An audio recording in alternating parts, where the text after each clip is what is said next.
It is absolutely criminal and un-American to force someone to shut down their business because of your fears over COVID.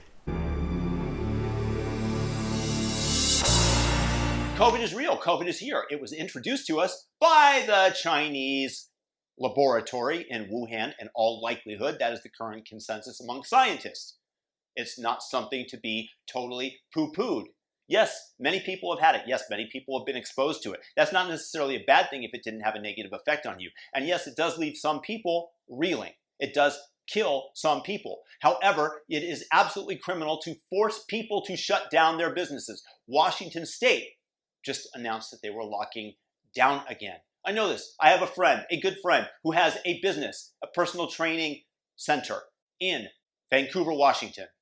And he has to shut down his business. He is struggling mightily. He invested a ton of money in his equipment. This gives him a competitive advantage. He has a community that goes there on a regular basis that give each other motivation to continue to get healthier, to continue to work hard and diligently. Because he has group exercise classes. All this is being canceled. The media is promulgating fears of COVID. The truth is, if you're young, if you're healthy, the odds are it's not going to hit you very hard.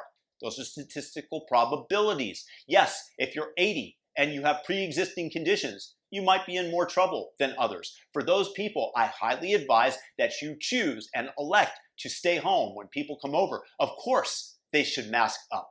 Of course, they should take into account the person's health. But to force him, who's struggling, who invested his life savings into his business, to shut everything down, to disallow people from staying in shape after 2 weeks to flatten the curve, what is the goal here? It is endemic. The disease is endemic in the United States. And I feel for all those small business owners because the big box chains like Walmart, they're able to stay open. They're able to get their customers, to take the customers that they've built up over years and years and lots of sweat equity. Walmart's allowed to stay open because they sell food. Special allowance for that, but not the small businesses. It is criminal, it is wrong, and we should resist these lockdowns. This is un-American. You cannot deprive people of liberty. You cannot tell them what they can and cannot do. Yes, we should all wear masks. Yes, we should all socially distance if possible. We should wear masks in public places. Fine, but you can't force people to close their businesses. You can't force people with all the sweat equity and life savings that they put into their business to shut them down. They actually produce something, whereas the people that are making these decisions, most of them produce nothing.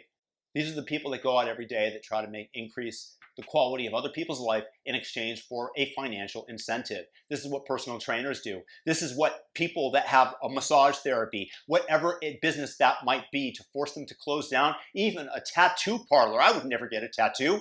But there are so many tattoo parlors that are forced to shut down and they're not paying the rent. Commercial real estate is going to plummet. It's going to create an economic crisis. And the only thing you're going to do is print money, which of course devalues somebody's life savings. So somebody who just set aside money for whatever purpose that might have been, if they have it in cash, those savings are going to dwindle. The US dollar already has taken a big hit worldwide.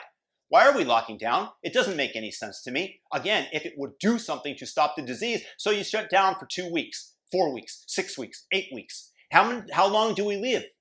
And is the disease going to magically disappear? Yeah, okay. You have a potential of a vaccine. That might work, but the virus might mutate. Look, nothing in life is certain. The only thing that's certain is that every day that you give up, that every day that you don't go into work, every day that you don't produce something, that you are going to feel a little depressed, a little less than. And the number of lives that it's going to cost in terms of alcoholism, in terms of opioid abuse, in terms of suicide, this is substantial. And this is nothing to sneeze at. And in terms of somebody who's 25 years old, who gets depressed, who then turns to alcohol, who then kills himself, versus an 85-year-old person with a pre-existing condition who was going to go out in 6 months, instead they go out a few months earlier, the amount of life lost is so vast and deep. People that are in the high-risk category can do all they can to protect themselves, and us as a society should, but it is criminal to force people to shut their businesses down. Peace and blessings to everybody out there. If you guys are new to the channel, subscribe, hit the notification bell, all notifications, all. And share it, thumb up the video, share it. Hey, I stated my piece. Peace out.